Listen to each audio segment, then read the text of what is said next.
Bismillahirrahmanirrahim.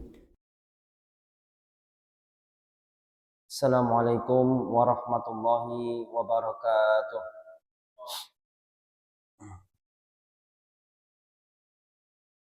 Innal hamdalillah nahmaduhu wa nasta'inuhu wa nastaghfiruh wa na'udzu billahi min syururi anfusina wa min sayyiati a'malina. May yahdihillahu fala mudilla lahu wa may yudlil fala hadiyalah. Asyhadu an la ilaha illallah wahdahu la syarikalah wa asyhadu anna Muhammadan abduhu wa rasuluh. Allahumma shalli ala Muhammad wa ala ali Muhammad kama shallaita ala Ibrahim wa ala ali Ibrahim innaka Hamidum Majid. Allahumma barik ala Muhammad wa ala ali Muhammad kama barakta ala Ibrahim wa ala ali Ibrahim innaka Hamidum Majid. Qala Allah Ta'ala fi kitabihil karim, a'udzu billahi minasyaitonir rajim. Bismillahirrahmanirrahim. Ya ayyuhalladzina amanu taqullaha haqqa tuqatih wa la tamutunna illa wa antum muslimun. Wahai orang-orang yang beriman, wahai orang-orang yang beriman, bertakwalah kalian, taatlah kalian kepada Allah Subhanahu wa taala dengan sebenar-benarnya takwa. Dan janganlah kalian sekali-kali mati meninggalkan dunia ini kecuali dalam keadaan muslim, dalam keadaan berserah diri hanya kepada Allah Subhanahu wa taala. Insyaallah. Amin amin ya rabbal alamin. Bapak Ibu jamaah Masjid Sulaiman Al-Abdillah rahimakumullah, pada pagi hari ini Jumat ba'da subuh, alhamdulillah Allah pertemukan kita kembali dalam keadaan sehat walafiat insyaallah, dalam keadaan Allah jaga ya, keadaan kita tentram, aman ya. Mboten terpengaruh dolar, mboten nggih. Dolar mundak piro enten sing pirsa nggih. Mboten nggih. Pun mboten ngurus lek kula jenengan nggih. Mboten ngertos, sing penting napa? Sing penting taksih maem lancar. Insyaallah aman. Alhamdulillah. Bapak Ibu jamaah rahimakumullah. Kebutuhan manusia yang pokok niku memang sandang, pangan, apa maneh niku papan nggih. Papan niku nggih mboten tek pokok jane, nggih pokok tapi nggih mboten nemen-nemen. Tapi sandang niku pakaian karena berkaitan dengan aurat ya, itu harus ditutupi. Kemudian pangan niku makan, lek ndak mangan yo lemes. Bijane lek menungso niku lek pomo pinten nggih. Sing penting ngunjuk nggih, pokok minumnya itu terpenuhi ya. Kalau makan itu paribasane sedina mboten maem wonten nggih tasik mboten napa-napa. Napa 7 dina. Nah, lek wong Jawa niku enten napa nika poso pati geni. Nah, 7 dina 7 bengi mboten maem. Niku wong Jawa lho nggih, sanes syariat Islam. Niku melenceng jauh dari syariat Islam. Niku kan nggih mboten napa-napa nggih, mboten mati to tiyang.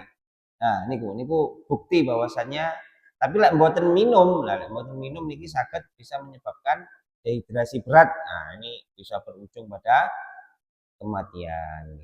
Bapak Ibu jamaah rahimakumullah, berkenaan dengan pembelajaran bersama kita yaitu kitab Riyadhus Shalihin ya, jilid 1, masih dalam bab napa wingi? Bab ini kok nggih supe kula. Melestarikan sunnah nggih. Nah, menjaga kelestarian sunnah. Bismillahirrahmanirrahim. Dari Jabir radhiyallahu anhu dia berkata, Rasulullah shallallahu alaihi wasallam bersabda, perumpamaanku ya dan perumpamaanmu adalah seperti seorang laki-laki yang menyalakan api, maka semua belalang, kupu-kupu dan laron berkerumun, berjatuhan dalam api itu. Sementara dia, ya, orang yang menyalakan api tadi, melindunginya dari api supaya tidak terjatuh ke dalam api. Dan aku adalah orang yang memegangi pinggang kamu, sementara kamu banyak yang lepas dari kedua tanganku. Hadis riwayat Muslim. Jadi Bapak Ibu rahimakumullah, ini lek kados riyen kula jenengan tasih alit nggih. Riyen sik usum golek napa laron. Nah, sakniki wis mboten enten. Niki golek game teng HP. Mboten enten pados laron nggih. Riyen pados laron nggih dados tampah nika diparingi lilin tengahe ngoten nggih terus dicedhekne nang omahe laron ben larone mara. Terus mengki di napa niku diklumpukne nggih napa dipeyek napa pripun ngoten. Nah niku lek riyen wonten ngoten. Ini perumpamaan Rasulullah Shallallahu alaihi wasallam niki seperti itu. Ya, laronnya ini digambarkan sebagai amal-amal yang dikumpulkan.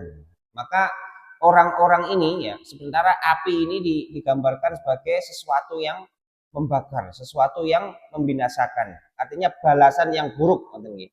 Maka orang yang mengumpulkan laron tadi ya, ini adalah digambarkan sebagai umat Rasulullah atau umat manusia ya yang mengumpulkan amal-amal ya. Sementara di hadapannya juga ada api yang membakar, api yang membinasakan. Maka Rasulullah Shallallahu alaihi wasallam ya ini bertindak sebagai penjaga, menjaga orang tadi agar dalam mencari amal, agar di dalam beribadah ya itu tidak terjerumus ke dalam kebinasaan, ke dalam api. Seperti itu. Jadi beribadahnya itu maksudnya adalah beribadah yang benar, beribadah yang sesuai dengan apa yang Allah kehendaki.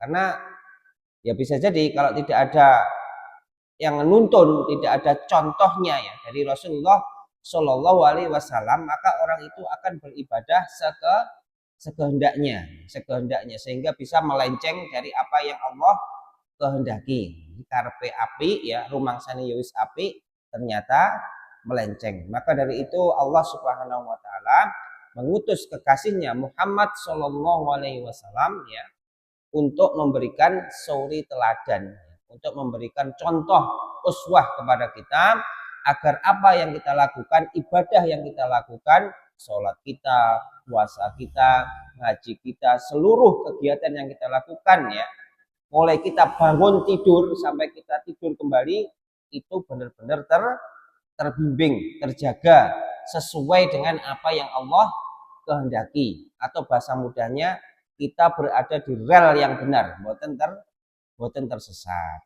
Nah, itu adalah guna daripada Allah Subhanahu wa taala mengutus Rasulullah Shallallahu alaihi wasallam, sehingga kita sebagai umat beliau insya Allah ya harus mengikuti apa yang telah beliau contohkan. Harus kita lestarikan sunnah-sunnah beliau. Rasulullah ngalor nggih ngalor, ngidul nggih ngidul, ngulon nggih ngulon, ngetan nggih ngetan. Ndak perlu ditambah, ndak perlu dikurangi. Wis niku apa enake niku pun pas, sudah sesuai dengan apa yang kita butuhkan. Berikutnya dari Jabir radhiyallahu anhuma bahwasanya Rasulullah Shallallahu alaihi wasallam memerintahkan agar membersihkan jari jemari dan piring makan. Beliau bersabda, sesungguhnya kamu tidak mengetahui pada bagian manakah letaknya keberkahan itu. Hadis riwayat Muslim. Ini maksudnya adalah pada saat kita makan nih, maem dahar nih kong nah niku harus benar-benar dihabiskan bersih. Bahkan ya Rasulullah Shallallahu alaihi wasallam itu mencontohkan ya tangannya nih, jari-jarinya nih, niki sampai diomoti. Nah, cah cilik ngoten niku. Tapi lek olah lebih sop, lek budaya mriki paling nggih anu nggih, napa niku? Isin nggih, mosok ngomoti tangan. Pas nang warung gitu, warung maem apa niki? Sego gigok. Nah, gigok. Bar terus tangannya diomoti. Pantun mboten. Isin mboten. Jari-jarinya diomoti. Diomoti itu cara membersihkan ya yang dicontohkan oleh Rasulullah Shallallahu alaihi wasallam. Dan di dalam wadahnya ya, kalau pakai wadah itu nah di napa niku namine? Dikureti karo jari-jari kemudian diomoti, dijilat lah bahasanya ngoten. Niku sampai bersih. Napa kok ngoten? Karena kita tidak tahu dari keseluruhan makanan itu ya, bagian mana yang menyebabkan keberkahan. Bagian mana yang menyebabkan keberkahan itu turun. Bisa jadi bagian terakhir ya, yang bisa jadi kita karek titik dibuang. Ternyata disitulah letak keberkahannya. Disitulah letak berkahnya.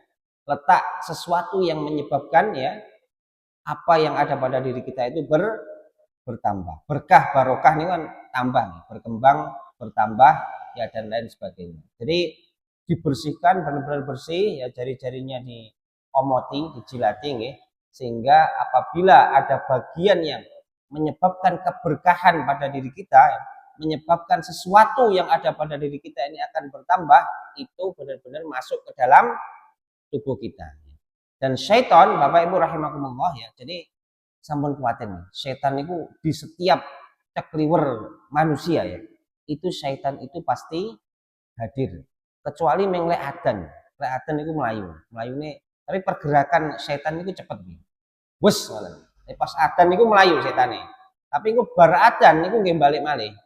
Bahkan waktu kita sholat itu setan juga menggoda. Pas sholat ya digoda, pas turu ya digoda. Ngenten iki nggih. Kiwa tangan nggih enten. Ketawis napa mboten? Kiwa tangan.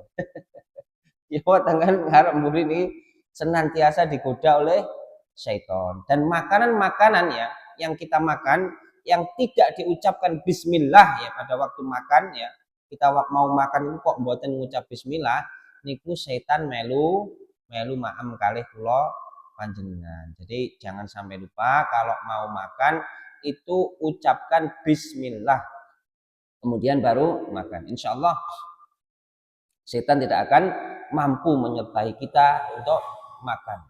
Dan makanan-makanan yang kadang napa nggih biasanya maem ngoten niku kesusu terus ceblok. Nah, ceblok niku sebaiknya juga diambil, bersihkan bagian yang kotor, kemudian yang selebihnya niku tetap kita makan. Karena niku nggih mungkin menjadi bagiannya setan ngoten nggih. Cuma kula panjenengan mboten saged ningali. Itu keterbatasan daripada mata kita. Jadi bangsa jin itu bisa lihat manusia, tetapi manusia tidak bisa melihat bangsa jin. Termasuk juga bangsa malaikat ya, itu manusia tidak bisa melihat malaikat, tetapi malaikat bisa melihat manusia. Jadi ini keterbatasan-keterbatasan yang ada pada diri kita, yang hanya bisa kita kita yakini ya dengan iman kepada Allah bahwasanya jin, malaikat itu ada dan Allah Subhanahu wa taala ciptakan mereka itu pada fungsinya masing-masing. Lek mboten iman nggih bisa melenceng. Setan dikira napa? Malaikat. Setan dikira kodam. Nah, teng Jawa niku kan ngoten nggih. Lek enek kejadian napa ngoten terus qadarullah diparingi keselamatan. Ada sebagian orang yang meyakini, itu karena kodamnya atau malaikat yang menjaga, padahal mboten. Itu semua adalah karena Allah Subhanahu wa taala. Kami lanjutkan.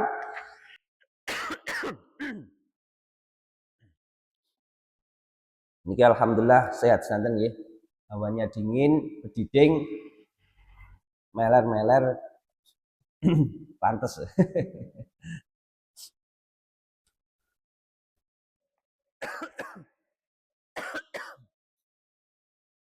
Dari Ibnu Abbas ya, radhiyallahu anhu dia berkata, Rasulullah Shallallahu alaihi wasallam berdiri di tengah-tengah kami memberi nasihat. Beliau bersabda, "Wahai sekalian manusia, sesungguhnya kamu semua akan digiring menuju Allah dalam keadaan tidak beralas kaki, telanjang dan tidak berkhitan. Sebagaimana kami telah memulai penciptaanmu pertama ya, begitulah kami akan mengulanginya." Surah Al-Anbiya ayat 104.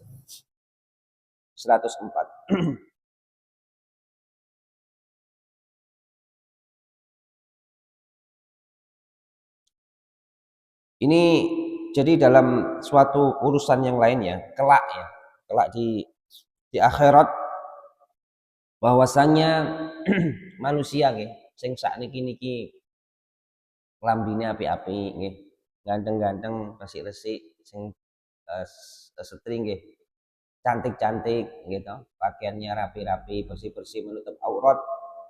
Ini kelak akan digiring ya menuju Allah Subhanahu wa taala dalam keadaan tidak beralas kaki dan tidak berpakaian atau telanjang. Dan yang cowok, yang bapak-bapak niku dalam keadaan belum disunat. Niki sampun sunat sedanten nggih. Enten sing dereng napa ngoten.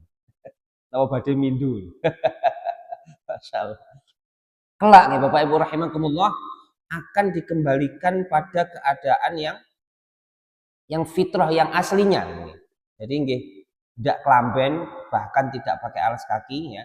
Dan yang laki-laki dalam keadaan tidak berkhitan atau sunat nih. Jadi penciptaan itu akan Allah mulai lagi dari awal. Misalnya kalau pun mati ngoten nggih. Nah, kelak dibangkitkan akan digiring menuju Allah Subhanahu wa taala dalam keadaan nggih ngoten niku wau, mboten kelamben, mboten beralas kaki dan belum belum berkhitan. Nah iki mesti enten sing tanglet. Ndak yo anu nggih padha lirik-lirikan kesempatan. Dilalah teng sebelahe kok pas mlaku ngenten gitu, sebelahe enten sinten kira-kira lek sing artis sing sip ngoten sinten. Coba gak jadi. Itu lagi malah anu, napa niku iso nggliyor nang sisihe. Mergo niku wau nggih. Jadi Bapak Ibu rahimakumullah mboten niku ndak akan terjadi nggih. Karena pada hari berbangkit ya, pada hari kiamat itu begitu kita itu dibangkitkan ya, semua orang itu tahu bahwasanya itu adalah hari berbangkit, hari menuju urusan yang sangat besar. Karena kita akan menghadap Allah Subhanahu wa taala. Semua manusia dalam keadaan nggih wedi bahasane ngoten nggih. Engko mlebu apalagi yang kados kula ngene dosane akeh nggih. Mlebu neraka piye lah naudzubillah. Jadi semua manusia itu akan sibuk dengan urusannya masing-masing. Tidak ngober noleh nang kiwa tengen. Bahkan dengan kedua orang tuanya lupa, dengan anaknya lupa, dengan istrinya lupa, dengan orang-orang yang selama di dunia dia cintai itu lupa. Karena setiap insan, setiap manusia akan disibukkan dengan urusannya masing-masing.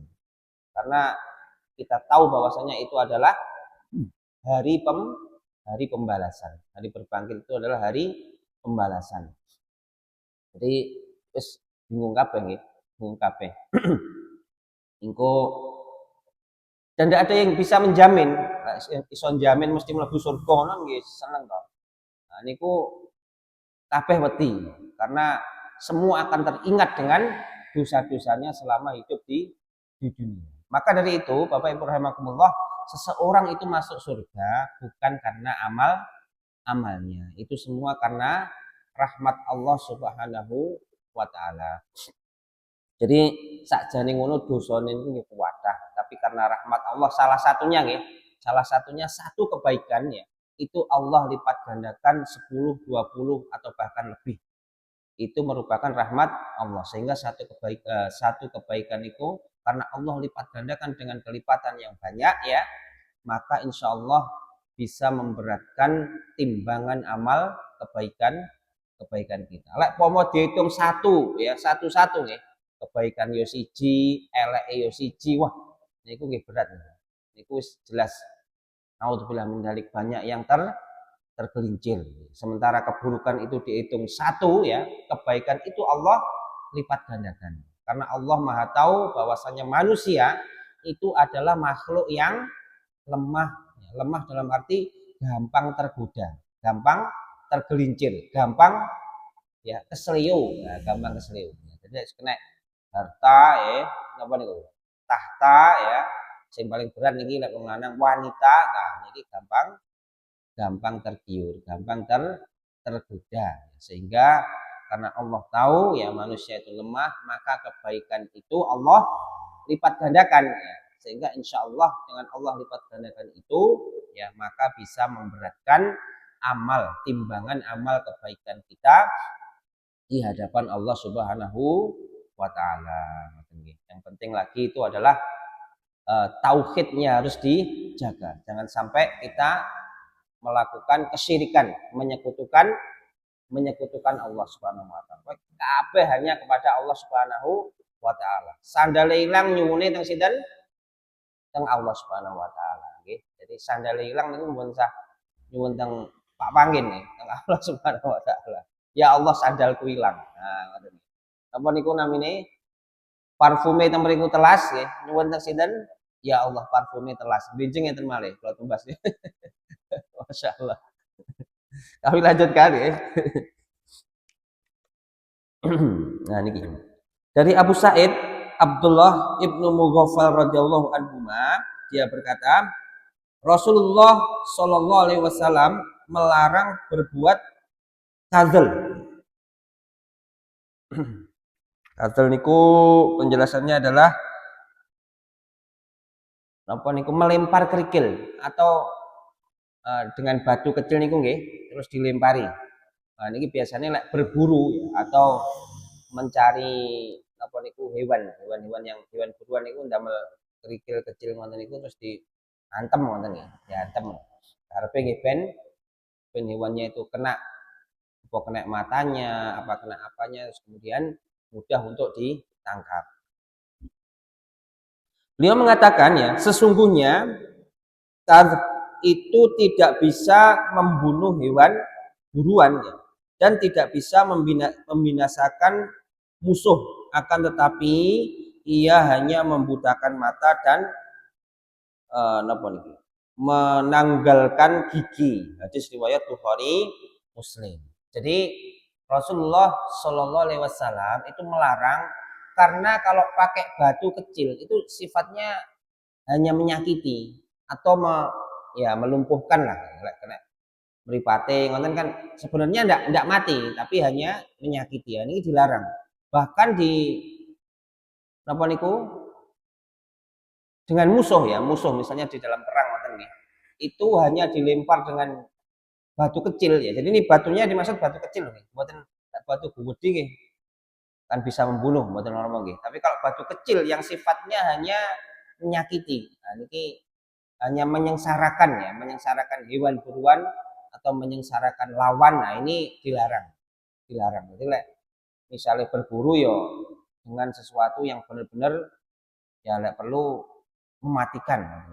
Misalnya dipanah ya atau pakai saat ini tembak atau pakai hewan-hewan buruan seperti anjing digunakan untuk berburu, dilepas dengan Bismillahirrahmanirrahim kemudian dilepas ya maka itu boleh digunakan. Tapi kalau hanya dilempar dengan batu kecil ya itu sifatnya hanya menyakiti mawon akan tetapi tidak membunuh. Atau bahkan bisa jadi wis kena napane ngoten tapi masih lari sehingga dimungkinkan hewan yang kesakitan itu ya tidak tertangkap ngoten nggih. Tidak tertangkap tapi malah menyebabkan apa niku cacat.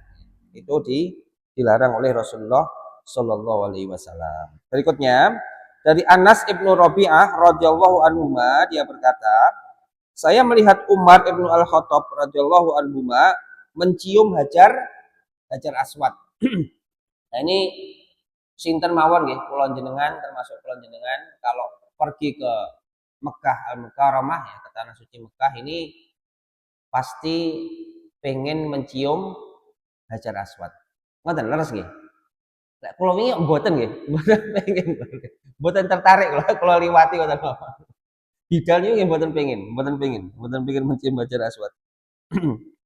Nah niki Umar bin Khattab niki nggih dia berkata, saya tahu engkau adalah sebuah batu tidak memberi manfaat dan tidak memberi madarat. Seandainya saya tidak melihat Rasulullah Shallallahu alaihi wasallam menciummu, tentu aku tidak akan menciummu.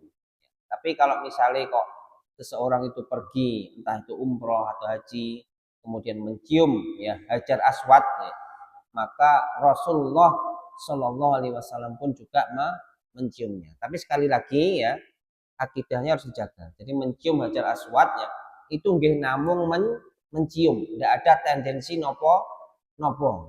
Dan sing mencium Hajar Aswad dilus-lus sugih. Mboten barang lah, mboten barang. Nah, niku pun melenceng niku. Karena rezeki ya itu dari Allah Subhanahu wa taala, bukan dari Hajar Aswad. Jadi kisahnya Bapak Ibu rahimakumullah ini sedikit mawon yang saya ketahui.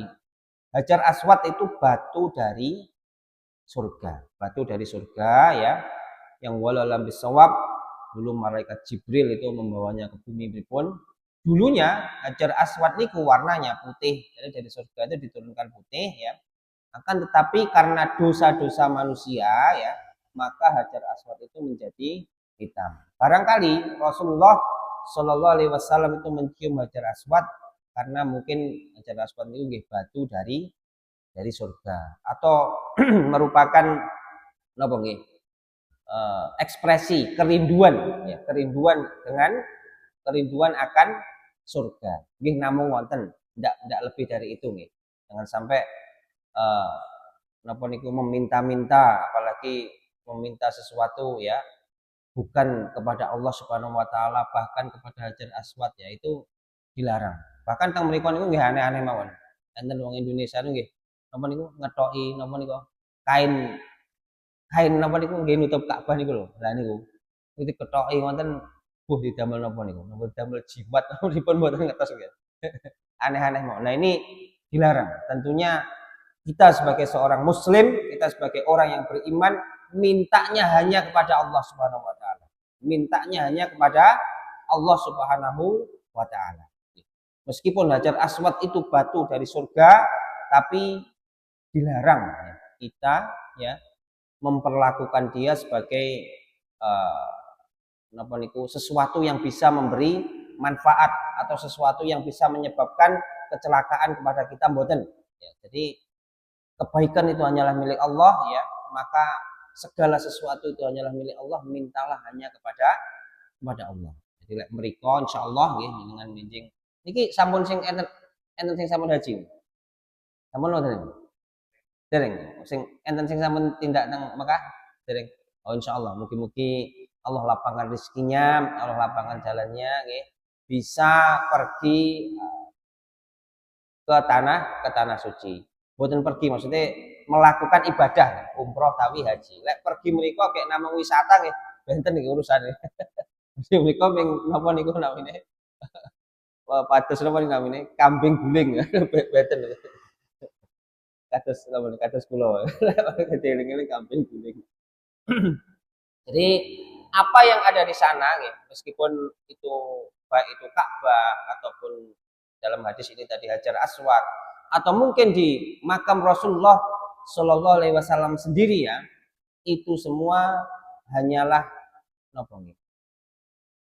Nggih kalau Ka'bah niku nggih namung kiblat ngoten nggih, namung kiblat umat Islam. Kalau Hajar Aswad niku nggih namung batu dari surga. Kalau makam Rasulullah niku nggih namung makam biasa seperti kados yang ada di kampung kita niki. Jadi tidak dilarang kita untuk melakukan hal-hal yang sifatnya syirik, meminta-minta kepada kuburan ya, meminta-minta atau berdoa kepada Hajar Aswad ya, bahkan Hajar Aswad atau meminta-minta kepada Ka'bah itu sendiri mboten. Jadi perlakukan semuanya itu sesuai dengan fungsinya. Ka'bah niku nggih namung sebagai kiblat orang yang beriman, orang-orang muslim. Nggih namung niku, ndak usah dilebih-lebihkan. Ndak sampai napa niku ngetoki kaine digo mulih jimat jerekne marakne napa niku marakne sugih senengane marakne sugih.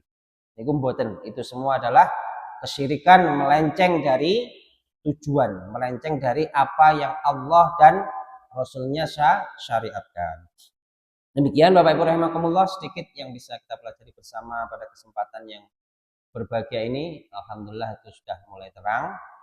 Semoga Allah Subhanahu wa taala senantiasa menjaga kita, merahmati kita ya, membimbing kita, meridhoi kita di setiap langkah kita di dunia ini serta di akhirat kelak hingga kita bertemu dengan wajah Allah Subhanahu wa taala, memasuki surga Allah Subhanahu wa taala, surga firdaus. Amin amin ya rabbal alamin.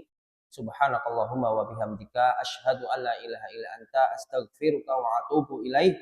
Wassalamualaikum warahmatullahi wabarakatuh. أضفيت على الحسن العبقى